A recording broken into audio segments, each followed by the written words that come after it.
পাহাড়ি শীতের সকালে আমরা খুঁজছি বিশেষ সাদা পাথর।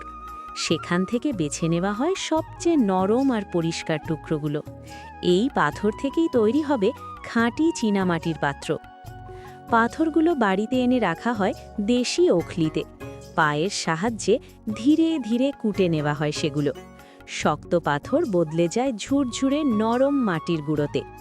এই গুঁড়ো মাটি চালনিতে ছেঁকে নেওয়া হয়। মোটা দানাগুলো আলাদা হয়ে যায়, থেকে যায় শুধু হালকা আর মোলায়েম মাটি। এবারে এই মাটি জল ভর্তি পাত্রে ঢেকে রাখা হয় 2 দিন। এই সময় সব ধুলো নিচে বসে যায়। ভোরবেলা পাখির ডাকে ঘুম ভাঙলে আস্তে করে ওপরকার পরিষ্কার জল ফেলে দেওয়া হয়। নিচে থেকে যায় একদম পরিষ্কার চীনামাটি।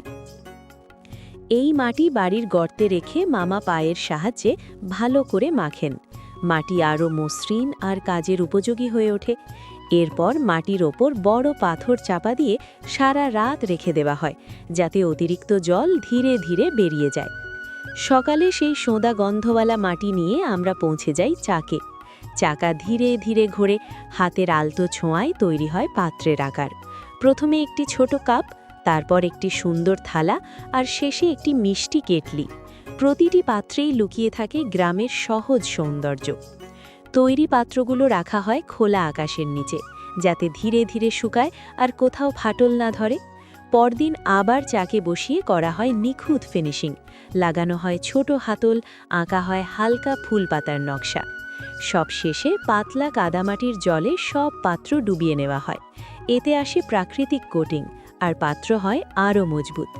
এরপর পাত্রগুলো রাখা হয় লোহার ডিব্বায়, ঢোকানো হয় জ্বলন্ত ভাট্টিতে। টানা 24 ঘন্টা ধরে চলে পোড়ানোর কাজ। 2 দিন পর ভাট্টি ঠান্ডা হলে খুব সাবধানে দরজা খোলা হয়। বেরিয়ে আসে ঝকঝকে একদম সাদা চীনামাটির পাত্র। এই হলো আমাদের গ্রামের মাটি আর ভালোবাসায় তৈরি শিল্প। এই পাত্রে খাওয়া মানেই স্বাদ আর শান্তি দুটোই একটু বেশি। আপনাদের কেমন লাগলো কমেন্ট করে জানাতে ভুলবেন না। এই পাত্রগুলো যদি নিতে চান তাহলে ওপরের ডান দিকে ক্লিক করুন। লাইক ও শেয়ার করে আমাদের পাশে থাকুন।